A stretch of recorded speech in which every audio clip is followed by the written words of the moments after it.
There's been an important change in the president's national security team today.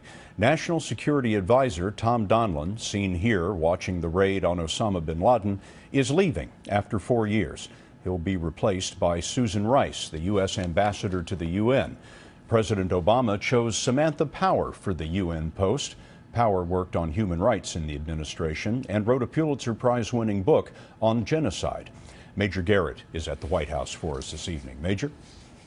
Scott, a quiet and powerful force, Tom Donilon was often the last advisor President Obama consulted on big military and foreign policy decisions.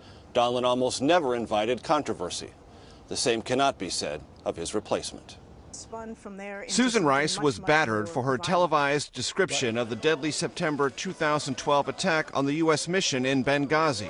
We do not have information at present that leads us to conclude that this was premeditated or pre-planned. Republicans were furious she did not call it a terrorist attack, and their opposition led Mr. Obama to nominate John Kerry over Rice as Secretary of State. But Mr. Obama has always considered her a trusted advisor. While at the UN, she advocated for intervention in Libya and pushed new economic sanctions against North Korea and Iran through the Security Council. Susan understands that there's no substitute for American leadership. She is at once passionate and pragmatic. I think everybody understands Susan is a fierce champion for justice and human dignity, but she's also mindful that we have to exercise our power wisely and deliberately.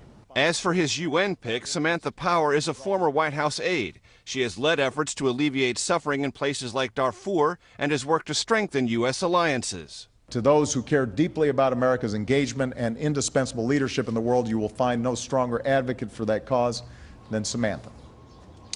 The president appoints his national security advisor, leaving Republicans powerless to stop Susan Rice's promotion. The Senate does confirm the UN ambassador, and Samantha Power has already attracted support from key Republicans like John McCain.